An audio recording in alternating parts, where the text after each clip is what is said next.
Hello everyone.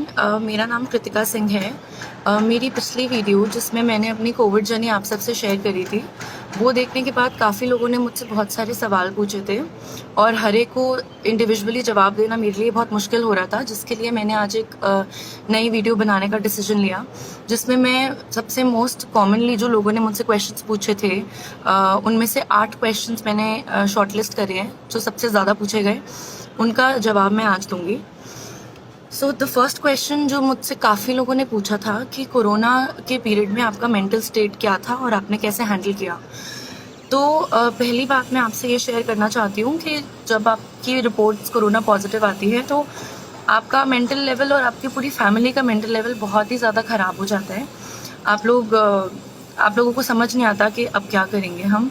पहला डर आपको ये होता है कि अब आपके साथ क्या होगा, आपकी बॉडी इससे कैसे रिएक्ट करेगी, आपकी रिकवरी कितनी जल्दी होगी, कितना ज़्यादा इम्पैक्ट होगा कोरोना वायरस का आपकी बॉडी पे। पहला स्ट्रेस आपको खुद के लिए होता है। सेकंड स्ट्रेस, जो खुद के स्ट्रेस से भी बड़ा स्ट्रेस होता है, कि आपकी फैमिली को अगर आपका वायरस कहीं से भी ट्रांसफ़र हो गया या उनमें से कोई और इन्फेक्ट हो गया, आपके पेरेंट्स जो एल्डर्स हैं उनको अगर ये वायरस इफ़ेक्ट करता है तो उनके लिए आपको ज़्यादा डर लगता है, क्योंकि जैसे कि आप स्टैट्स में देख सकते हैं, न्यूज़ में भी देख सकते हैं कि हमारी एज ग्रुप के लोग फिर भी उनकी रिकवरी काफ़ी अच्छी है, बट जितना आप एज में ज़्यादा बढ़ते जाते हैं उतनी आपकी इम्यूनिटी लेवल्स लो हो जाते हैं कंपैरेटिवली, तो उनको ज़्यादा सिवियरली इम्पैक्ट कर सकता है। तो वो चीज़ आपको बहुत ज़्यादा दिमाग में हॉन्ट करती है, आपको समझ नहीं आता कि आप उस चीज़ से कैसे डील करें। थर्डली, जो एक फैक्ट है कि आपको एक कमरे में रहना है 2 से 3 हफ्ते तक, या जब तक आपकी रिकवरी नहीं होती, आप बाहर नहीं जा सकते। आप इतना डरे हुए होते हैं बट स्टिल आप अपने पेरेंट्स से सामने बैठ के बात नहीं कर सकते, उनसे डिस्कस नहीं कर सकते। सिमिलरली वो भी डरे हुए होते हैं पर वो भी आपसे बात नहीं कर सकते, अलग होते हैं। आप दोनों एक ही घर में रहते हुए अगर आप होम क्वारंटीन में हैं तो वो बहुत ज़्यादा स्ट्रेसफुल हो जाता है। लेकिन इन सब के बाद भी आपके दिमाग में एक और थॉट भी आता है कि जितना ज़्यादा आप स्ट्रेस लेंगे उतनी आपकी इम्यूनिटी और लो होगी और उतनी आपकी रिकवरी स्लो होगी और उतनी ही लेट आप अपनी फैमिली मेम्बर से फिर से मिल पाएंगे। तो कोरोना वायरस सिर्फ आपकी फिजिकल स्ट्रेंथ टेस्ट नहीं करता, आपकी मेंटल स्ट्रेंथ भी टेस्ट करता है। आपको दिमाग से स्ट्रांग होना पड़ता है। आप अपनी बॉडी को स्ट्रांग करने के लिए विटामिन्स लेते हैं, दवाइयाँ लेते हैं, काढ़ा पी सकते हैं, लेकिन अपनी थॉट्स और अपनी मेंटल स्ट्रेंथ को लाने के लिए आपको खुद को ही स्ट्रांग करना पड़ेगा। और आपकी फैमिली भी वही चीज़ कर रही होगी अपने अपने लेवल पे। सब लोग अपने दिमाग को अलग अलग तरीके से डाइवर्ट करने की कोशिश करते हैं। वो स्ट्रेस जो सभी को होता है वो फैक्ट है, लेकिन उससे आप गिव अप नहीं कर सकते। अगर आप दवाइयाँ ले रहे हैं और अपने मेंटल लेवल को स्टेबल नहीं रख पा रहे हैं तो आपकी रिकवरी दवाइयाँ भी उतनी ज़्यादा स्पीड अप नहीं कर पाएगी। तो आपको फिजिकली और मेंटली दोनों स्ट्रेंथ गेन करनी होती है। तो दिस इज़ द वे जो मैंने डील किया था। मैंने अपने आप को और अपनी फैमिली को इस तरीके से संभालने की कोशिश करी थी। दूसरा क्वेश्चन जो मुझसे पूछा गया था कि मैं होम क्वारंटीन में थी या मैं हॉस्पिटलाइज थी। मैं हॉस्पिटलाइज नहीं थी, मैं होम क्वारंटीन में थी। जैसे भी मुझे जो भी सिम्टम्स आए थे, मैंने अपने डॉक्टर से सबसे पहले बात करी थी। उन्होंने मेरे सिम्टम्स को एग्जामिन करके मुझे सजेस्ट किया कि आप होम क्वारंटीन करिए अभी, जब तक आपके सिम्टम्स बहुत ज़्यादा वर्स नहीं होते। अगर वो होता है तो वो खुद ही रेकमेंड कर देंगे आपको हॉस्पिटलाइज होने के लिए। सेकेंडली, मैं खुद होम क्वारंटीन के फेवर में थी, क्योंकि ये एक ऐसी चीज़ है जिसमें आई फील कि जो बहुत वर्स्ट केसेस हैं, they should get an opportunity, उनको चांस मिलना चाहिए हॉस्पिटलाइज होने का। अगर आप एक माइल्ड या मॉडरेट केस है और आपका डॉक्टर आपको रेकमेंड कर रहे हैं होम क्वारंटीन के लिए, स्टिल आप हॉस्पिटल जाना चाहते हैं, तो एक आप वो जो जगह है वो एक ऐसे पेशेंट से छीन रहे हैं जिसको उस प्लेस की बहुत ज़्यादा ज़रूरत होगी। तो जब तक आपके डॉक्टर आपको ये गाइड कर रहे हैं कि आप होम क्वारंटीन करिए, आप पैनिक मत करिए। और आपको हॉस्पिटलाइज नेसेसरली होने की ज़रूरत हर केस में नहीं पड़ेगी, वो आपको डॉक्टर आपको बेस्ट बता पाएंगे। सो प्लीज़ उनको ट्रस्ट कीजिए एंड जो वो कहते हैं उन पे चलिए।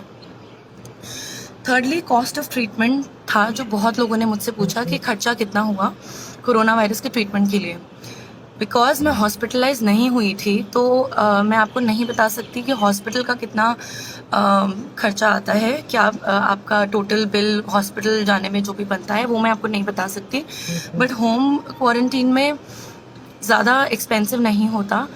मुझे जब ब्रीथिंग इशू हुआ था तो मैंने एक ऑक्सीमीटर लिया था जो 2,500 से 3,000 का था। एक स्टीमर लिया था जो मोस्टली लोगों के घर में ऑलरेडी होता है स्टीम लेने के लिए।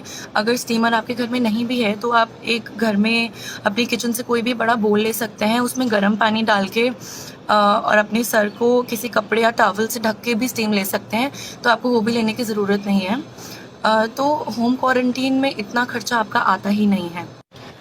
फोर्थली जो क्वेश्चन मुझसे बहुत लोगों ने पूछा है वो ये है कि मुझे कोरोना पॉजिटिव से नेगेटिव होने में कितने दिन लगे। सो मेरे एक्सपीरियंस में मुझे 2 से 3 हफ्ते लगे थे। ये हर केस में अलग होता है।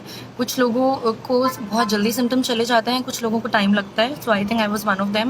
मुझे टाइम लगा रिकवर होने में। मैंने अपना टेस्ट तब तक नहीं कराया जब तक मुझे लगा कि मेरे काफ़ी सारे सिम्टम जा चुके हैं, उसके बाद ही मैंने टेस्ट कराया। 2 चीज़ें जो बहुत ही ग्रेजुअली वापस आती हैं या कुछ केसेस में जल्दी भी आ सकती हैं, बट मेरे केस में बहुत ग्रेजुअली वापस आई, वो है sense of taste and smell.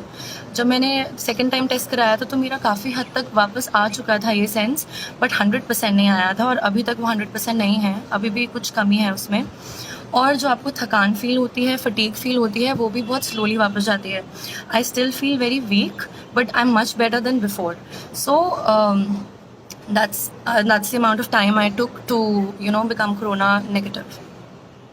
उसके बाद जो मुझसे लोगों ने क्वेश्चन पूछा, 5th क्वेश्चन इज़ कि फ्रूट्स एंड वेजिटेबल्स को आप कैसे क्लीन करते थे। तो जब भी आप फ्रूट्स एंड वेजिटेबल्स घर में लाते हैं, सबसे पहले उनको टैप वाटर के नीचे, रनिंग पानी के नीचे अच्छे से 3 से 5 मिनट के लिए आपको वॉश करना चाहिए, उसको अच्छे से धोना चाहिए। उसके बाद आप वार्म वाटर में थोड़े से गुनगुने पानी में फ्रूट्स और वेजिटेबल्स को 15 से 20 मिनट तक रख सकते हैं। उसके बाद एक और बार धो के आप रेफ्रिजरेट कर सकते हैं। ऑल्सो जो वेजिटेबल्स हैं जिनको आपने अच्छे से कुक करना है, जो हाई हीट में कुक होंगे, वो कुकिंग के टाइम पे ही उनमें ऑलरेडी काफ़ी जर्म्स हैं जो एनीवे मर जाएंगे। तो अगर कोई ऐसी वेजिटेबल है जिनको आप हाई हीट पे कुक कर रहे हैं तो उनमें चांसेस बहुत ही ज़्यादा कम हो जाते हैं कि उनमें कोई वायरस अलाइव रहेगा। एक और क्वेश्चन है जो काफ़ी लोगों ने मुझसे बहुत बार पूछा कि मैंने कौन सी multivitamin and vitamin C tablets ली थी। सो विटामिन सी मुझे 2 ब्रांड्स पता हैं, जूसी और लिमसी, और मल्टीविटामिन में बीकासोल और जिंकोविट। आप अपने डॉक्टर से पूछ सकते हैं कि कौन सा ब्रांड आपके लिए सही होगा। मेरे हिसाब से सारे ही बहुत अच्छे हैं। एक और क्वेश्चन जो बहुत लोगों ने मुझसे पूछा, जिसको पढ़ के मैं बहुत हैरान भी थी, कि मुझे हॉस्पिटलाइज होने के लिए फ़ोर्स किया गया कि नहीं। ना ही मुझे और जो जितने कोरोना वायरस पॉजिटिव पेशेंट्स को मैं जानती हूँ, किसी को भी हम में से हॉस्पिटलाइज होने के लिए फ़ोर्स नहीं किया गया है। ये एक डर है लोगों के दिमाग में, जिसकी वजह से वो टेस्ट कराने में बहुत डरते हैं। तो प्लीज़ इस डर को अपने दिमाग से निकाल लीजिए। मेरी नॉलेज में जितना भी मुझे पता है, कोई भी आपको फ़ोर्स नहीं कर सकता हॉस्पिटलाइज होने के लिए। वो सब आपके सिम्टम्स पे डिपेंड करता है। अगर आपके सिम्टम्स सिवियर हैं तो आपके डॉक्टर आपको रेकमेंड खुद ही कर देंगे कि आप हॉस्पिटलाइज होइए। Otherwise I don't think so कि आपको कोई फोर्सफुली आपकी फैमिली से अलग करके आपको बोलेगा कि आप हॉस्पिटल में एडमिट होइए। लास्टली मुझे इस वीडियो को एंड दो चीज़ों को बोल के करना है। एक, that I am not a doctor, मैं एक डॉक्टर नहीं हूँ, तो मैं आपको कोई भी मेडिसिन रेकमेंड नहीं कर सकती। That will be very wrong and unethical on my part. I can only share जो मैंने एक्सपीरियंस किया है, जो दवाइयाँ मुझे दी गई, जो सप्लीमेंट्स मैंने लिए, मैं आपको बस वो बता रही हूँ।